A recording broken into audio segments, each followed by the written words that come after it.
তো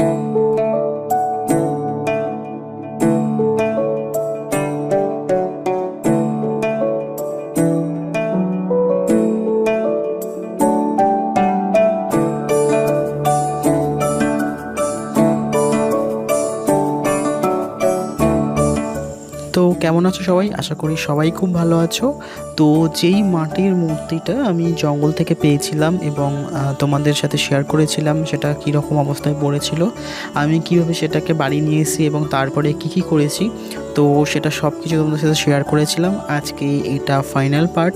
এর আগে দুটো পার্ট আমি তোমাদের সাথে শেয়ার করেছিলাম, যেখানে এটা বাড়িতে নিয়ে আসার পর এটা পরিষ্কার করে আমি কিন্তু এটা কালার করেছিলাম। আর মা লক্ষ্মীর কালারটা আমি করে নিয়েছিলাম আগের ভিডিওতে। আর এইবারে কিন্তু আমি গণেশ ঠাকুরের কালারটা করছি। তো সবার প্রথমে আমি গণেশ ঠাকুরের কালার করার জন্য স্কিন কালারটা অ্যাপ্লাই করছি। স্কিন কালারটা আমার কাছে ছিল না, তো সেই জন্য আমি হোয়াইট আর রেড আর একটু সামান্য ব্রাউন কালার দিয়ে আমি কিন্তু স্কিন কালারটা করে নিয়েছি। আর স্কিন কালারটা হয়ে যাওয়ার পরে আমি যে ধুতিটা রয়েছে সেটা হলুদ কালার করেছি, আর উত্তরিয়াটা আমি সবুজ কালার করেছি। আর এরপরে দেখো যে বডির যেই পোর্শনগুলো একটু ডিপ হবে সেগুলোকে আমি পিঙ্ক কালার দিয়ে করছি, যেমন কানের জায়গাটা, সুরের দুই পাশে, হাতের এই জায়গাগুলো, পায়ের এই আঙুলের এই জায়গাগুলো আমি পিঙ্ক কালার দিয়ে একটু ডার্ক করার চেষ্টা করেছি, শেড দেওয়ার চেষ্টা করেছি। এরপরে চোখের কাজটা করছি, আর চোখের কাজটা করতে খুবই হিমশিম খেয়ে যাচ্ছিলাম, কারণ এত ছোট পার্টস বডির, তো সেইগুলো কালার করতে বুঝতেই পারছো কতটা সমস্যা হচ্ছিল। কিন্তু কাজগুলো করতে সত্যিই খুব ভালো লাগছিলো, মানে মন থেকে বলছি আমার কিন্তু খুব ভালো লাগছিলো এই কাজটা করতে গিয়ে। তো যাই হোক, তারপরে আমি এই জুয়েলারিগুলো করছি, একটা গোল্ডেন কালারের গ্লিটার দিয়ে আমি কিন্তু জুয়েলারিগুলো করছি সুন্দর করে। আর তোমাদের সাথে যেটা বলার ছিল প্রয়োজনীয় কথা, সেটা হচ্ছে মাটির মূর্তিটা আমি কিভাবে পেয়েছি সেটা তো তোমরা সবাই জানো। আর এটা দেখে ভালো করেই বোঝা যাচ্ছে যে এটা কারোর বাড়িতে পুজো হয়েছিল, তারপরে সেইভাবে ফেলে রেখে গেছে।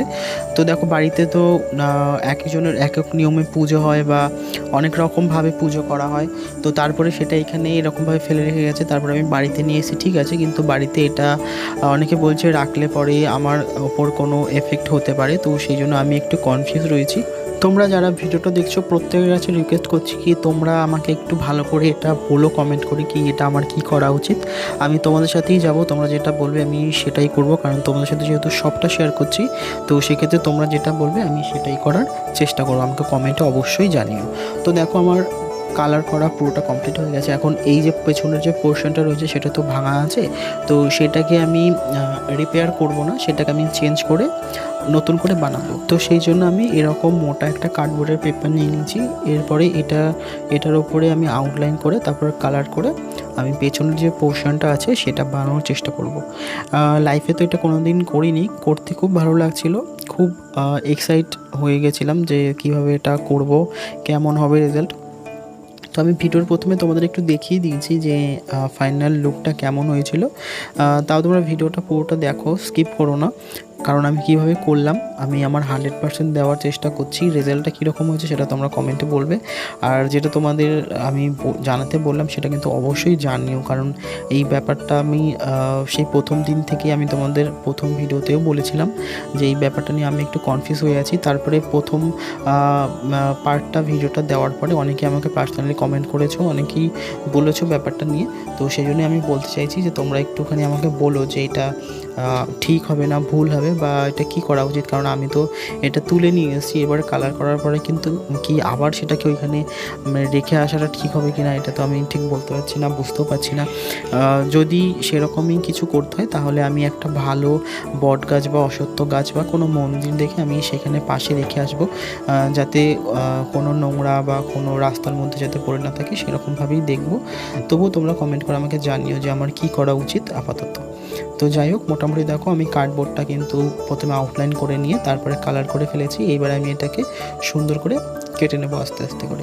যারা এই গল্পটা জানো না তারা আগের যে দুটো ভিডিও আমি আপলোড করেছিলাম সেই ভিডিওগুলো দেখে নিও, তাহলে তোমরাও বুঝতে পারবে যে অ্যাকচুয়ালি ঘটনাটা কী ঘটেছিল। যদি এই ভিডিওটা প্রথম দেখে থাকো তাহলে বুঝতে পারবে না যে অ্যাকচুয়াল কী ঘটেছিল, কী সংক্রান্ত আমরা কথা বলছি।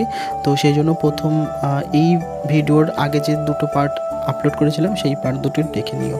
তো যাই হোক, পেছনের এই পোর্শনটাকে আমি এইভাবে খুলে নিলাম, খুলে নিয়ে এবারে আমি আঠার সাহায্যে এই পেছনের যে পোর্শনটা রয়েছে সেটাকে লাগিয়ে দেবো সুন্দর করে।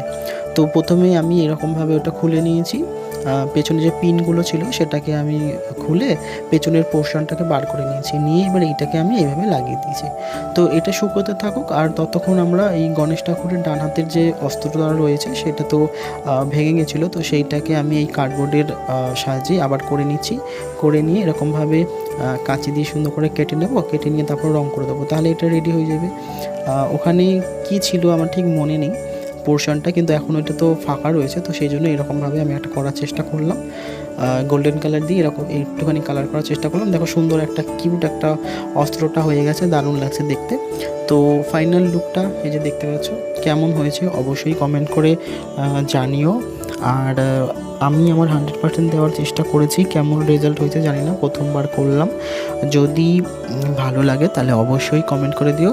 আর প্রিভিয়াস পার্টগুলো দেখে নিও, কি ব্যাপার হয়েছিল, কিভাবে কোথা থেকে এটাকে নিয়ে এসেছিলাম, বা কী সংক্রান্ত তোমাদের যে প্রশ্নগুলো করছি সেইটাও তোমরা বুঝতে পারবে, নয়তো বুঝতে পারবে না ব্যাপারটা। তো সেই ভিডিওগুলো দেখে নিও, আর আমাকে কমেন্ট করে অবশ্যই কিন্তু জানিও যে এটা কী করলে ঠিক হবে। তোমরা যেই রকম বলবে আমি সেই রকমই কিন্তু করব। তো আজকের জন্য টাটা, ভালো থেকো, সুস্থ থেকো।